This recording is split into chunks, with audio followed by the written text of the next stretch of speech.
Bismillahirrahmanirrahim.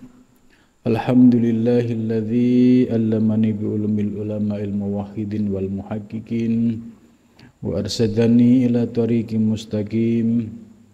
Wassalatu wassalamu ala sayyidil wujud wal arwah nabiyyina Muhammadin sallallahu alaihi wasallam alladzi jaa'a bisyari'ah wat tariqah wal haqiqah wal ma'rifah.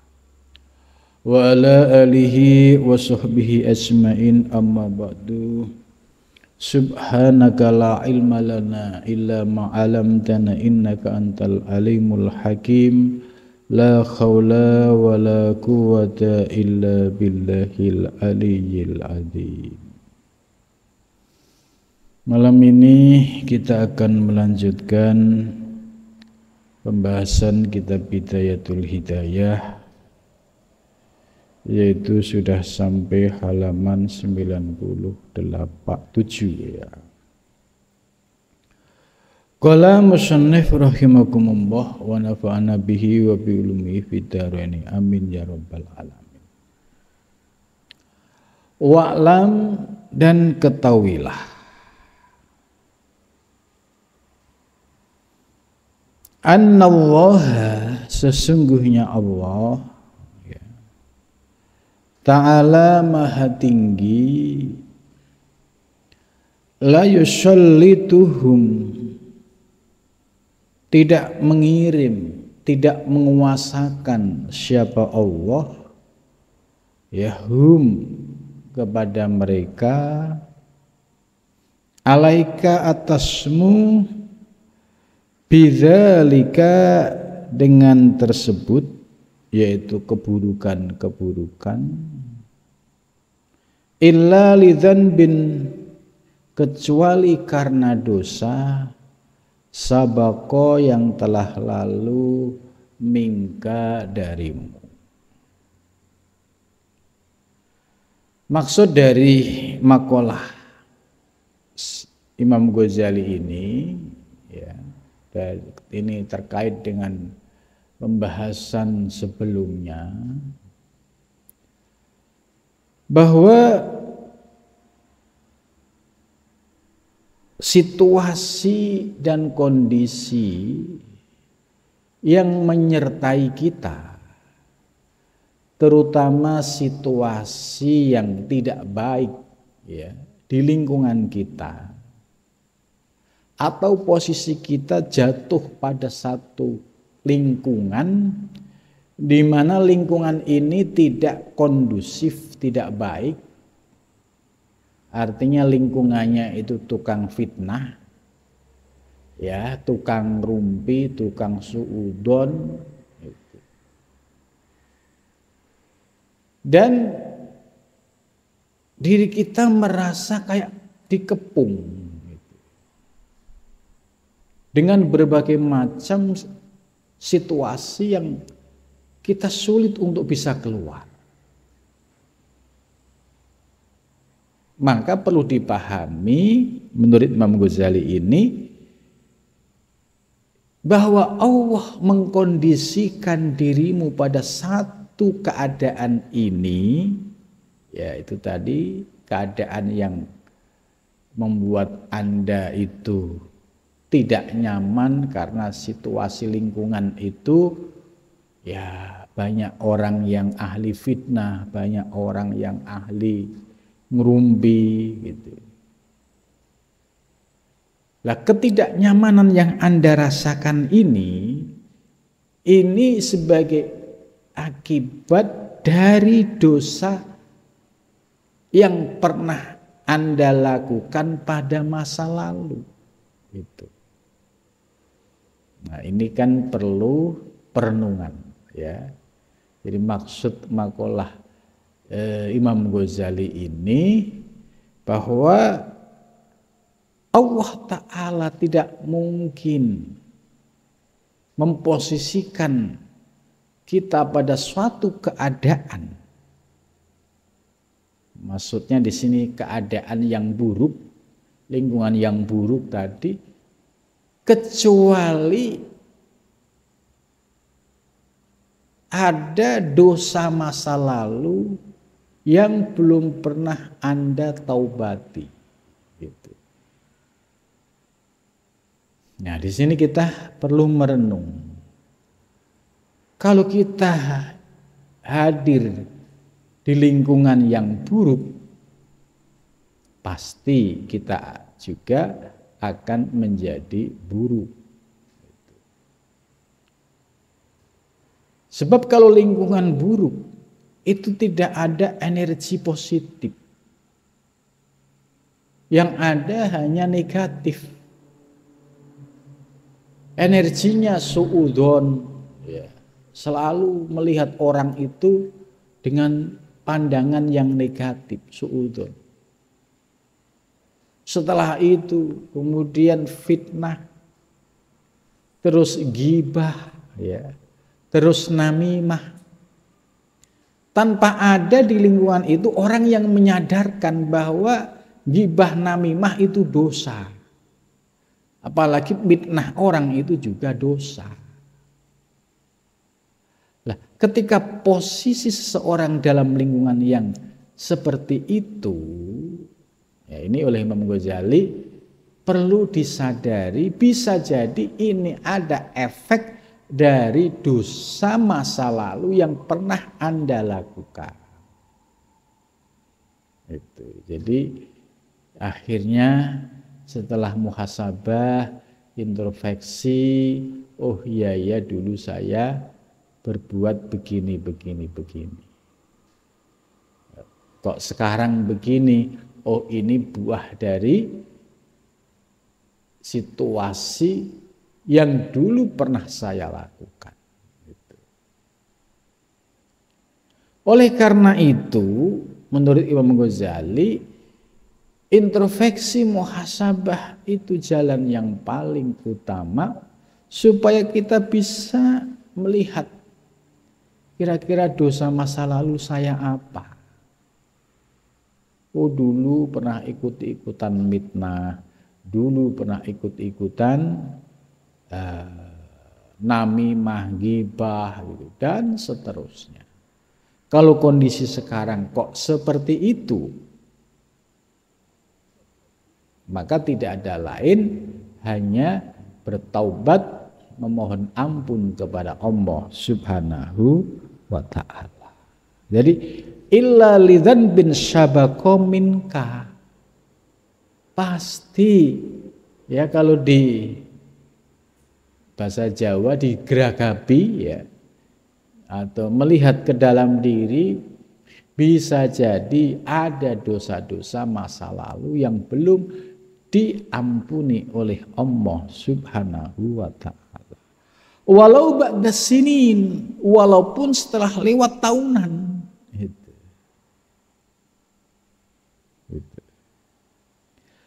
Oleh karena itu fastaghfirillah, ya. Maka mintalah ampun Allah pada Allah, min dambika, dari dosamu. Jadi setelah kita introspeksi ya, kemudian kita ingat ya, oh iya dulu pernah saya melakukan perbuatan ini yang merugikan orang.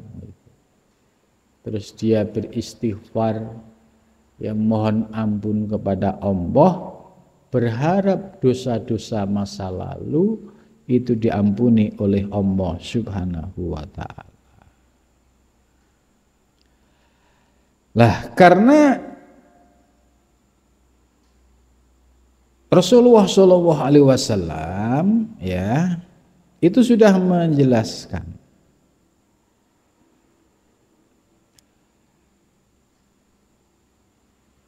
bahwa Rasulullah SAW itu ketika berada satu majelis, ya, itu selalu berdoa. Ya, bisa dengan doa kafaratul majelis, ya. Tapi ada juga doa lain, ya. Rabbi firli wa tub alayya innaka antat tawwabur rahim. Nah, ini dibaca 100 kali. Rabbi, wahai Tuhanku, ihfirli, ampunilah diriku, watub, dan terimalah taubatku, ya, watub alayya, dan terimalah taubat alayya atasku, innaka, sesungguhnya dirimu, anta, engkau, at-tawwabu, dat penerima taubat, ar-rahimu, dat maha pengasih, gitu. Mi'ah, 100 kali, gitu. Oleh karena itu, ya, kalau kita mau berproses, ya, menjadi orang yang menuju Allah, ya, setelah kita memiliki kesadaran banyaknya dosa yang pernah dilakukan di masa lalu, maka istiqomahkan, yaitu zikir istighfar, ya, minimal 100 kali. Itu setiap hari, ya, dengan dipahami maknanya, kemudian dibarengi dengan kesadaran atas dosa masa lalu, kemudian berharap ampunan kepada Allah Subhanahu wa Ta'ala. Jadi istighfar ini harus menjadi kaifiat yang rutin. Ini bagi para salik. Sebab Rasulullah SAW yang sudah maksum, yang sudah terpilih, ya, itu pun beliau menyampaikan tidak kurang dalam sehari Rasulullah membaca istighfar itu 70 kali, sab'ina marrah. Ada hadis lain 100 kali, mi'ah. Maka kita ambil yang 100 kali. Ini harus menjadi zikir yang rutin.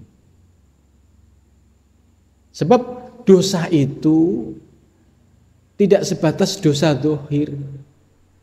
Dosa batin juga perlu kita taubati. Mungkin kalau kelasnya awam, ya, taubatnya dari dosa-dosa zahir. Ya, dosa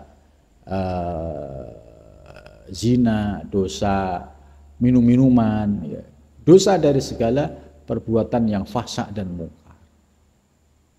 Ini istighfar, ya. Yang kedua, setelah menjadi salik, mungkin dosa yang zahir sudah tidak dilakukan. Minum-minuman sudah tidak, ya. Judi juga sudah tidak, ya. Kemudian sudah meninggalkan perbuatan fahsya dan mungkar yang dulu dianggap biasa, itu. Kemudian memiliki kesadaran lagi, oh iya, ternyata gibah, suudzon, namimah itu juga dosa, gitu.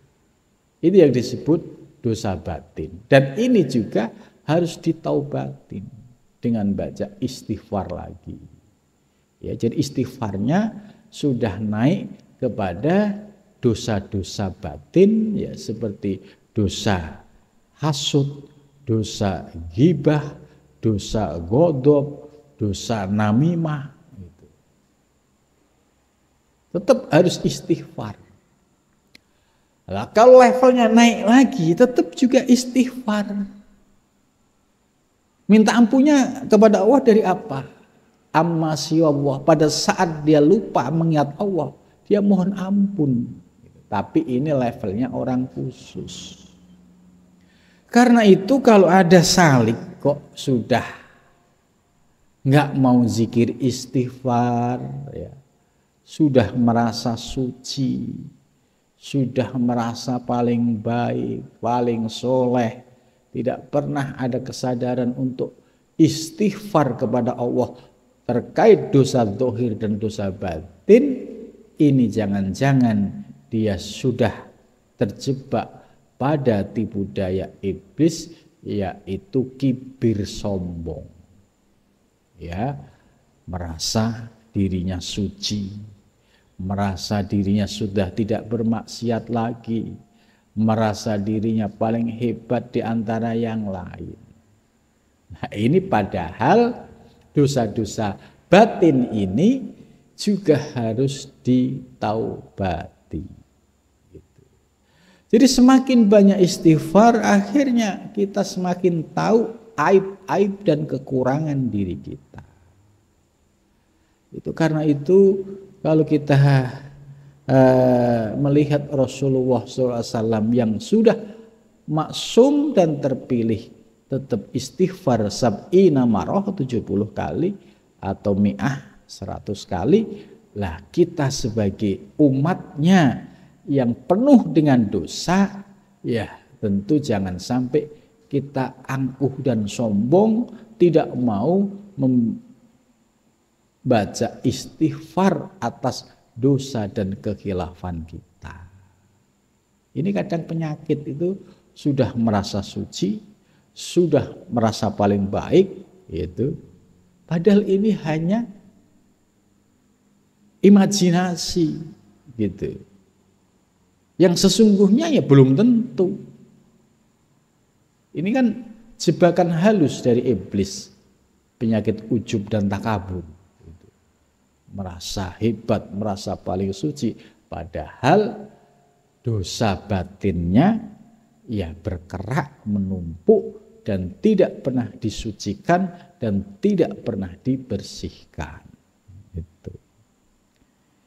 Jadi Imam Ghazali ya ini mengingatkan kepada kita, kalau kita kok diposisikan dalam satu situasi yang buruk, yang tidak baik, apakah itu di lingkungan masyarakat, apakah itu di lingkungan kantor, dimanapun kok situasinya itu syar buruk, ya istighfarlah, minta Allah, minta ampun kepada Allah. Jangan-jangan ini efek dosa masa lalumu yang belum pernah ditaubati. Ya, jadi ini nasihat yang luar biasa. Artinya ya Imam Ghazali menyadarkan kita supaya melihat ke dalam diri. Ya, jangan-jangan ya dosa kita yang numpuk ini tidak pernah dilihat. Sementara kekurangan orang lain akan nampak jelas. Jadi fastaghfirillah min dzambika kulla waqtin, setiap waktu. Wa qala Sazili, dan menurut Imam Sazili ya beliau seorang sufi dari pendiri tarekat Saziliyah, beliau berkata rahimahullah taala, alaika bil istighfar, wajib bagi kalian para salik itu bil istighfar, ya baca istighfar 100 kali, ya, maka penting ya punya tasbih. Ya, walaupun terkadang buat aksesoris, ya, tapi buat pegangan gitu. Sewaktu-waktu ya menyempatkan waktu zikir istighfar 100 kali. Alaika bil istighfar, dan tentu istimewa kalau istighfarnya itu istiqomah. Misalnya habis maghrib rutin ya istighfar 100 kali, sholawat 300 untuk pemula ya. Tapi kalau maghrib ada aktivitas bagi yang ngajar, yang ngaji, masih ngajar atau ngaji, bisa ya sebelum subuh gitu. Jadi sebelum subuh, kalau kita tidurnya itu dari jam 9, jam 10 itu sebelum subuh biasanya sudah bangun. Nah itu sholat 2 rakaat, sholat taubat, terus istighfar dan sholawat. Ini salah satu cara ya bagaimana membersihkan kotoran lahir dan batin kita. Kalau tidak kita istiqomahkan, ya bagaimana mungkin baju yang kotor terus tidak dicuci secara rutin. Bajunya kotor banget ya, karena kena oli, kena cat itu kan. Ya, saking kotornya gelap gulita. Lah kok nggak pernah dicuci gitu. Ya mana mungkin bisa bersih. Begitu juga ya hati kita yang dulunya bersih, ya, karena seiring berjalannya waktu kita melakukan dosa-dosa, akhirnya baju yang putih menjadi gelap gulita. Dan ketika gelap gulita kita tidak pernah sadar, enjoy saja, nggak pernah merasa berdosa gitu. Nah ini Imam Ghazali jewer ya, mengingatkan kita, Mbok yao, ya kamu itu ya melihat ke dalam dirimu, bisa jadi dosa-dosa masa lalumu itu ada yang belum diampuni oleh Allah Subhanahu wa ta'ala. Maka zikirnya istighfar juga istiqomah. Pokoknya dalam satu hari, ya dalam 24 jam menyisakan waktu untuk membaca istighfar, ya minimal 100 kali tadi. Bisa habis maghrib, bisa habis subuh, atau bisa sebelum subuh. Ini menjadi wadifah rutin gitu. Kalau nggak dirutinkan, anget-anget tai ayam misalnya, kalau eling baru zikir, ya ini ya jelas nggak bakalan bersih-bersih batiniahnya. Itu. Kemudian selanjutnya, ya beliau menyatakan alika bil istighfar wa illam yakun hunakadzabun. Sekalipun dirimu tidak melakukan dosa, gitu. Tapi dosa masa lalu bukan belum tentu diampuni oleh Allah. Maka teruslah beristighfar, ya istaghfiru rabbakum innahu kana tawwaban. Mintalah ampun kepada Allah karena sesungguhnya Allah itu Maha Pengampun. Kemudian selanjutnya,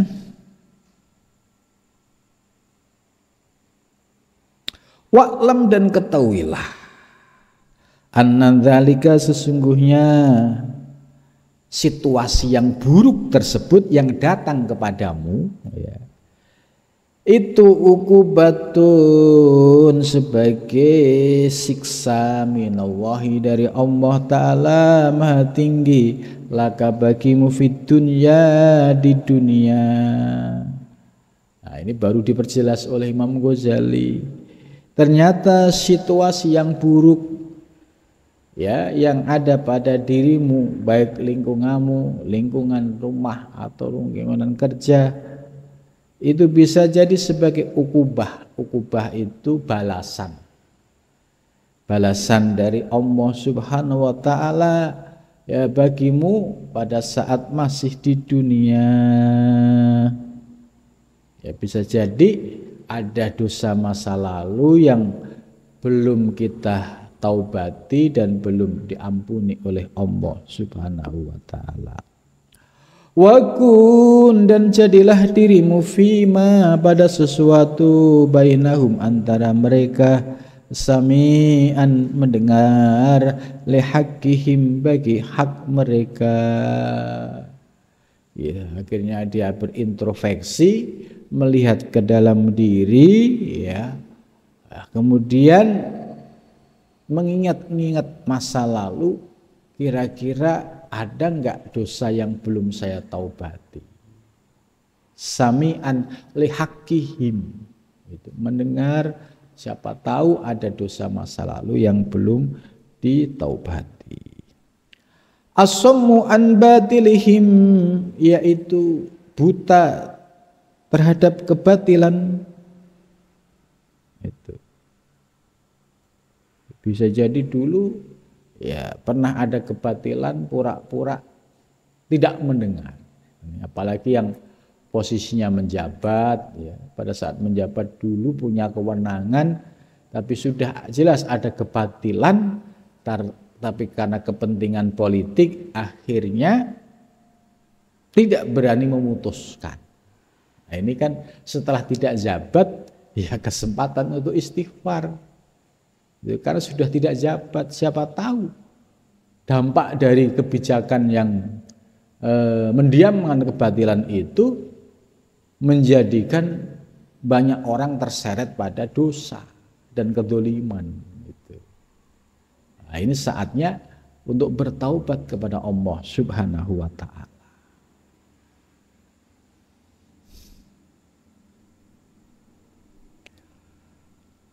Nutukan bimahasanihim, yaitu dengan senantiasa berbicara tentang kebaikan mereka, ya. Maksudnya ya kita selalu ya memberikan apresiasi kepada relasi, kepada kawan yang dia ya memiliki mahasin, kebaikan-kebaikan, memiliki prestasi, ya, memiliki amal soleh, memiliki kontribusi. Oh, dia dulu pernah bantu saya, oh dia dulu pernah menolong saya, oh dia dulu pernah bersama-sama berjuang. Nah, ini natukan bi mahasinihim bi antasyi'aha bainan nas ma'idril farqi biha. Disampaikan kepada orang lain, oh supaya orang lain tahu, oh iya orang tersebut adalah orang yang baik, gitu. Sumutan an masawihim, ya, yaitu dia berdiam diri,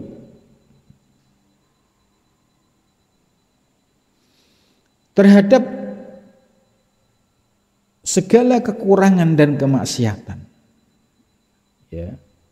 Sumutan itu diam, an masawihim itu dari kekurangan-kekurangannya, sitron menutupi lahum kepada mereka. Jadi andai misalnya punya teman yang masa lalunya dulu itu tidak baik gitu ya, ya itu nggak usah diungkap.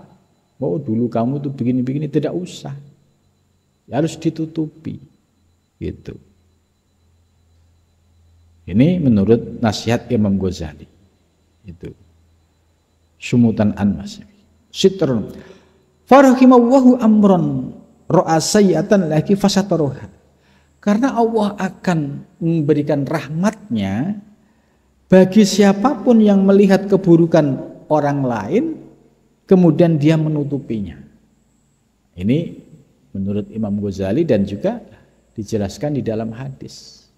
Man sataro musliman satarowahu yaumal qiyamah. Barang siapa yang bisa menutupi aib saudaranya, maka Allah juga nanti akan menutup aibnya di hari kiamat. Ini ya pentingnya menutup aib. Ya, jangan seperti kehidupan di zaman sekarang ini. Ya, aib orang itu dianggap sebagai kesempatan untuk mencari untung. Itu dibuat video supaya viral, supaya banyak orang yang melihat. Lah, dia nggak sadar bahwa ini menjadi dosa jariyah. Sejak dia membuat video sampai viral, tersebar kemana-mana, itu sudah dosa jariyah. Itu. Lah, kita diingatkan oleh Imam Ghazali, lebih baik tutuplah, tutup aib saudaramu. Gitu. Jangan sampai dibongkar. Gitu.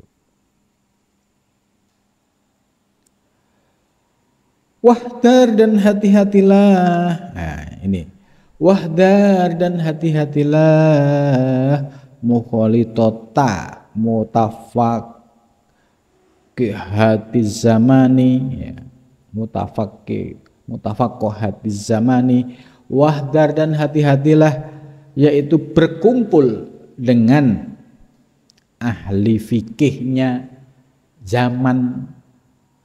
Itu maksudnya ulama ahli fikihnya pada zaman itu. Maksudnya ini bukan berarti kita merendahkan ulama fikih, tidak. Maksudnya orang yang basis ilmunya hanya ngaji fikih tok. Fikih ini kan yang dibahas masalah tata cara ibadah dari sisi lahir.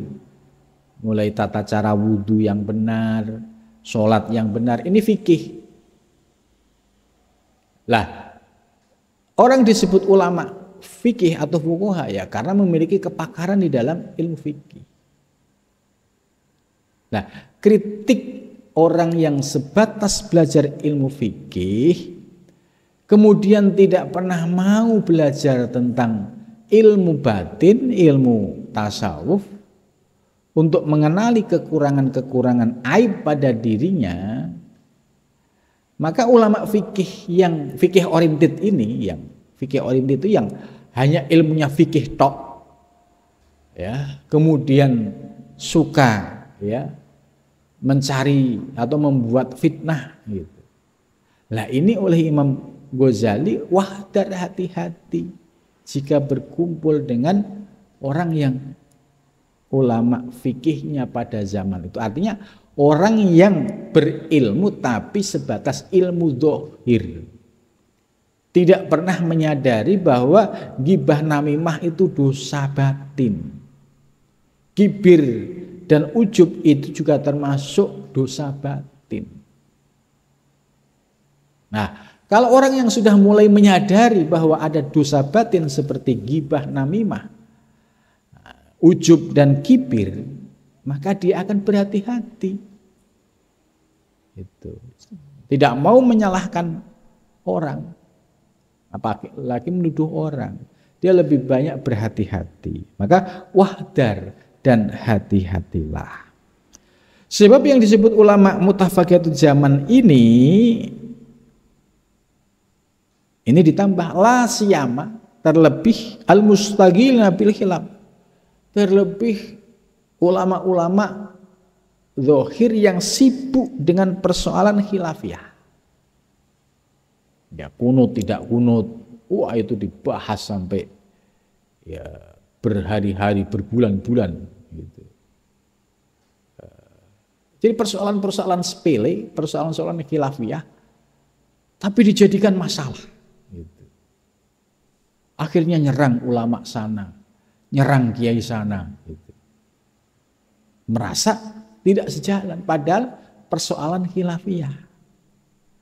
Jadi persoalan khilafiyah yang di situ terbuka terjadinya ikhtilaf, perbedaan, tapi kemudian bisa menjadi dosa ketika kemudian dijadikan untuk nyerang ulama lain, ustadz lain, atau memfitnah atau yang lainnya.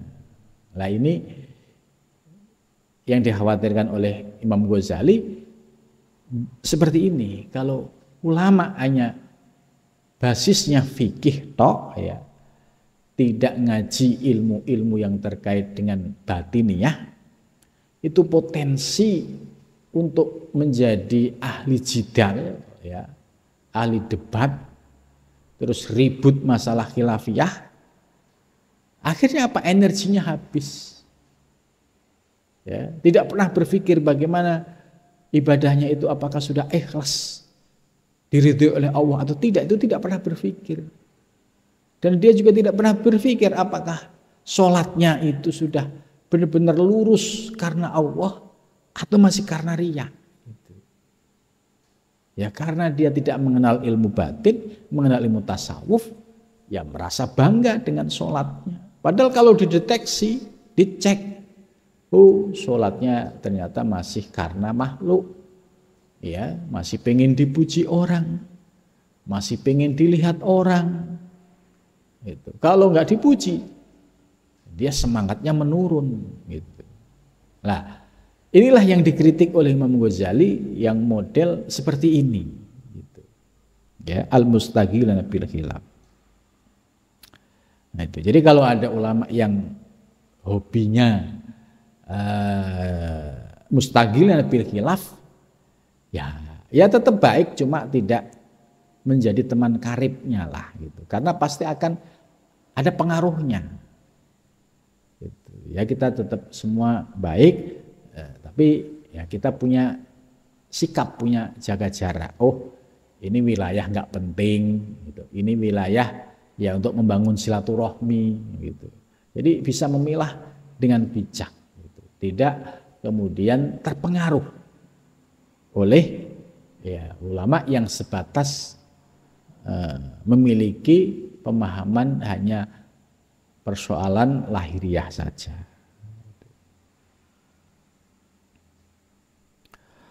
Wal jidal, dan hobinya itu ya berdebat gitu ya.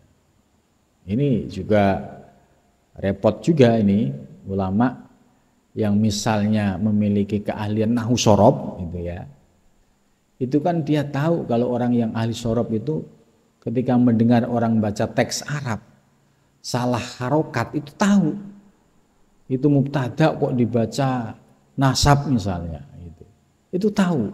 Lah ini harus disadari kalau ilmu dohir seperti ilmu nahwu sorob kemudian dijadikan sebagai alat untuk kibir sombong karena merasa paling alim dalam ilmu nahwu sorob, ini juga bahaya. Itu. Saya orang yang paling alim dalam ilmu nahwu sorob. Saya tahu si A, si B, si C itu bacanya salah gitu. Nah, ilmu yang seperti ini yang dikritik oleh Imam Ghazali.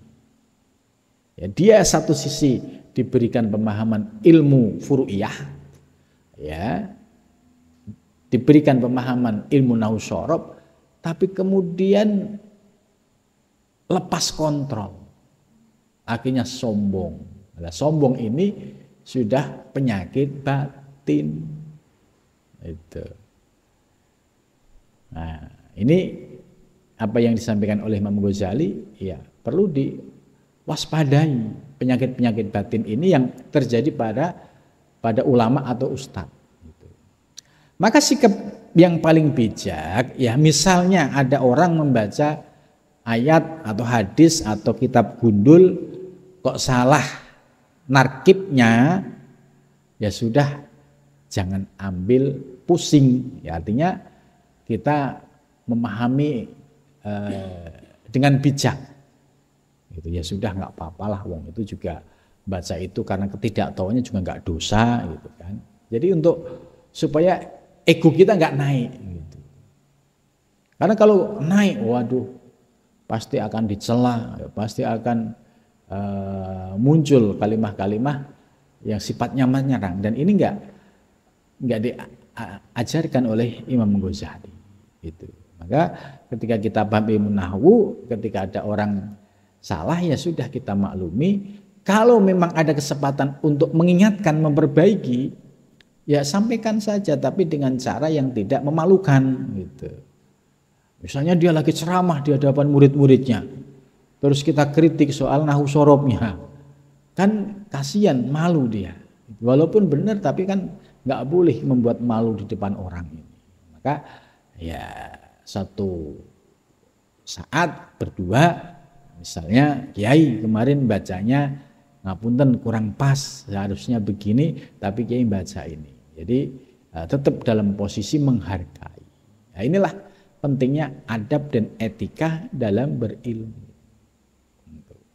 Ya, sebab banyak orang yang baru kenal ilmu, ya ilmu nahwu, ilmu sorob, ya.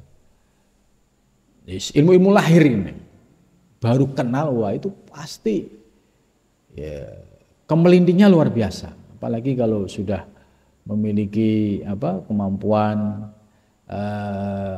bahsul masail dan sebagainya gitu. Ini kalau nggak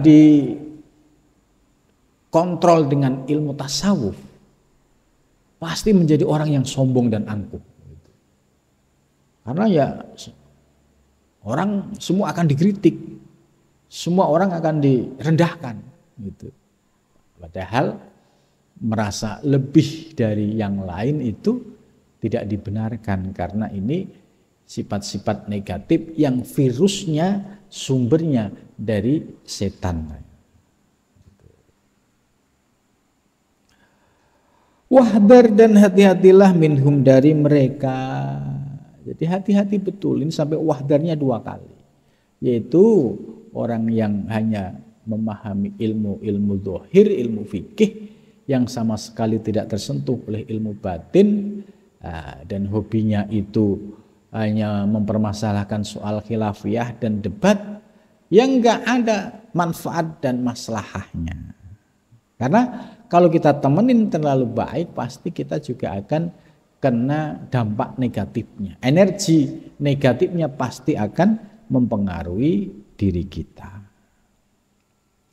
Fa innahum, maka sesungguhnya mereka yatarabbasuna mereka menunggu bika dirimu li hasadihim karena hasudnya mereka roibal munawwani, yaitu terplesetnya pada satu kondisi. Maksudnya gini, tipe orang yang seperti ulama-ulama tadi yang disebut oleh Imam Ghazali ini harus diwaspadai, nampaknya baik dengan Anda, tapi suatu saat mereka pengen melihat Anda ini kepleset, jatuh juga gitu. Karena lihasadihim, di dalam hatinya masih ada hasud. Hasud itu tidak mau ada orang yang hebat selain dia gitu. Ini kan bahaya banget gitu ya. Kalau ada ulama kiai kok hasudnya gede, nah ini pasti energinya nggak bagus.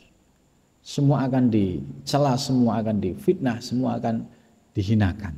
Ini karena ada penyakit pada dirinya. Nah ini harus diwaspadai. Kalau orang seperti ini, bisa jadi suatu saat Anda juga akan ditunggu. Pada saat Anda salah juga akan dikritik habis-habisan. Lihasadim mereka. Wa yaqta'una, dan mereka memutuskan alaika kepadamu fi kulli syai'in, dengan di dalam segala sesuatu bidununi, dengan sangka-sangka. Dan suatu saat mereka juga akan memutus silaturahmi denganmu atas dasar seudon tadi. Oh ternyata itu begini, padahal seudon, belum tahu persisnya. Karena atas dasar asumsi dan seudon, akhirnya yaqta'una, mereka memutus tali silaturahmi, memutus hubungan baik.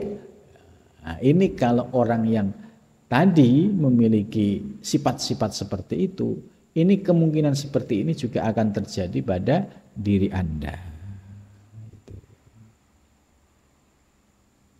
Wa yataghammazuna wara'aka bil uyun, dan mereka akan memberikan isyarat wara'aka di belakangmu bil uyuni, dengan pandangan mata, mustahziina, dengan merendahkan. Mungkin di depan Anda dia baik, Masya Allah, Anda alim, Anda begini gitu. Tapi di belakangnya, apaan alim? Baca mubtada aja nggak ngerti. Nah ini yang disebut di depannya dia bersikap seolah-olah bagus, padahal dia sebenarnya ada hasud di dalam hatinya, bahkan dia mustahzi'ina bika. Apaan hebat, apaan bagus, bacanya aja ngaco gitu. Yang dicari itu adalah kekurangan dan kesalahannya. Itu. Sehingga mustahzi'inya, dia merendahkan dia.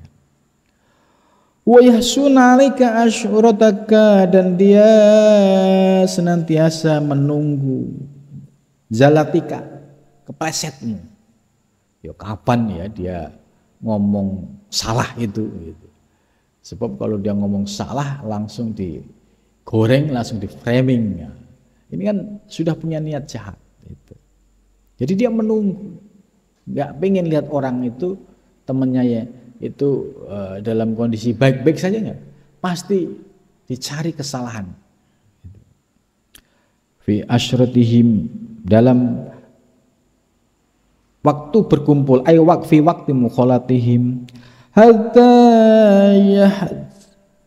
hatta yajbahuka, sehingga memaksamu biha dengannya, ya, yaitu dengan situasi yang tidak baik, fi halin, pada satu keadaan,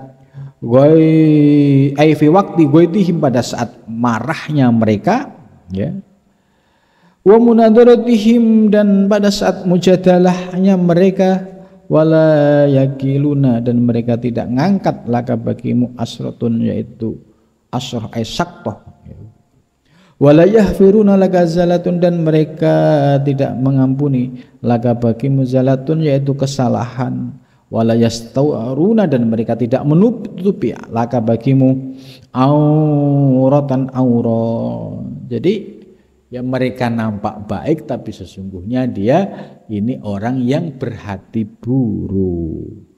Ini Imam Ghazali menjelaskan seperti ini, ya artinya ya memang ada model-model yang seperti ini tuh ada. Lah, kita ngaji ini supaya waspada.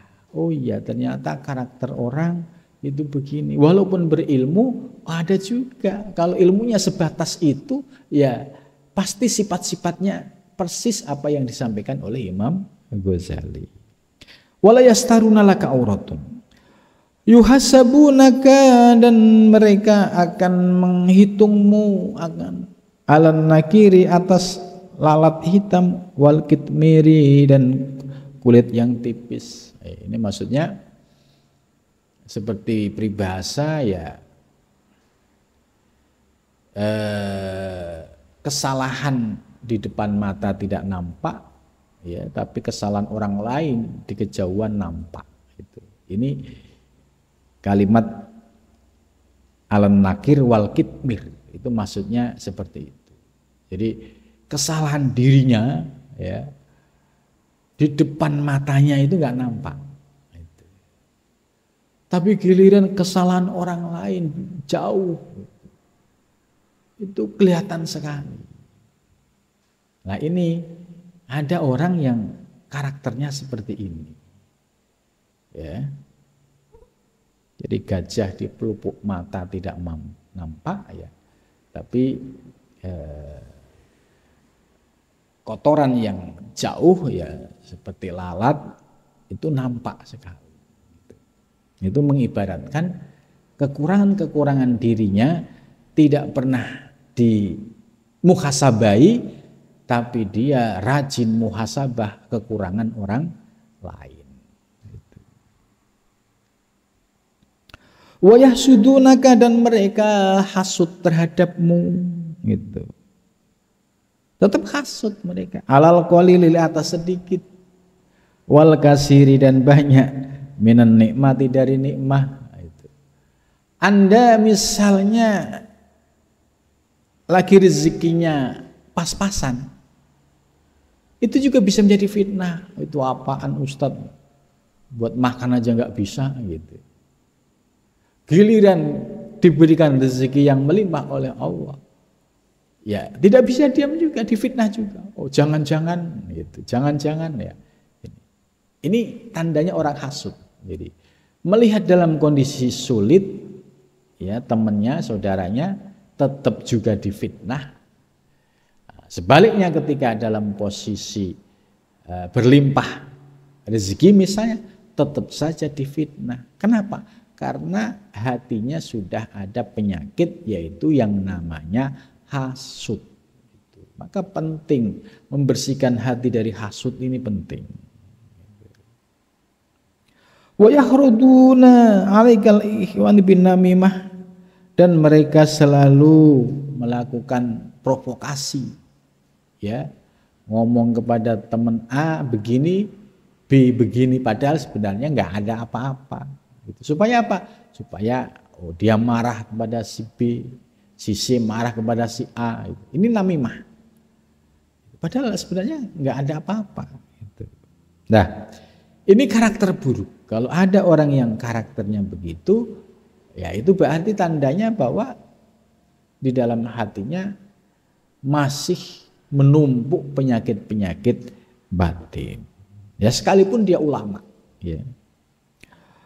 Wal balagoti, yaitu dia gampang mengungkapkan kalimat yang al-kalamul kadzab, ucapan yang bohong. Ya. Wal buhtan, dan yaitu ucapan yang dusta.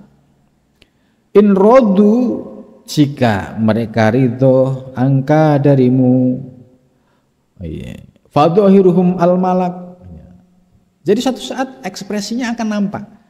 Fadhahiruhum al-malak, di depanmu dia al-lutful syadid. Di hadapanmu dia manis. Masya Allah, sampean itu alim, sampean itu orang soleh, sampean itu hebat. Ini kalimat-kalimat ini muncul. Ini disebut dengan fadhahiruhum al-malak, ay al-lutfu asyadid begitu. Wa in syahwatu, dan jika dia marah kepadamu, wa batinhum al-hanak, maka batinnya akan marah. itu marah ya pasti semua akan terungkap. Zahiruhum siyabun, dan dohirnya ya seolah-olah berpakaian, wa batinuhum, dan batinnya diabun, sedangkan batinnya itu serigala.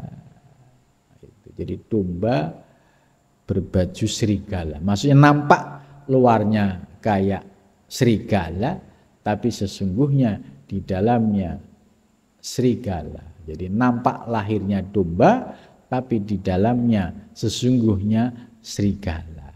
Ini perumpamaan yang disampaikan oleh Imam Ghazali ya bisa menjadi renungan kita. Oh ternyata sifat dan karakter-karakter buruk itu bisa terjadi kepada teman relasi kita atau bahkan selevel ulama pun yang hanya ngajinya ilmu fikih pun bisa terkena penyakit-penyakit batin itu. Nah tentu dengan materi yang disampaikan oleh Imam Ghazali kita bisa muhasabah ke dalam diri kita. Jangan sampai apa yang disampaikan oleh Imam Ghazali ternyata buruk di dalam diri kita, nggak pernah kita perhatikan, tapi setitik keburukan orang lain menjadi perhatian kita. Nah, ini ya tidak sesuai dengan ajaran yang disampaikan oleh Imam Ghazali. Mudah-mudahan kita diberikan kekuatan ya mudah memahami apa yang disampaikan oleh Imam Ghazali, dan mudah-mudahan diberikan kekuatan bisa mengamalkan dalam kehidupan sehari-hari. Amin ya rabbal alamin.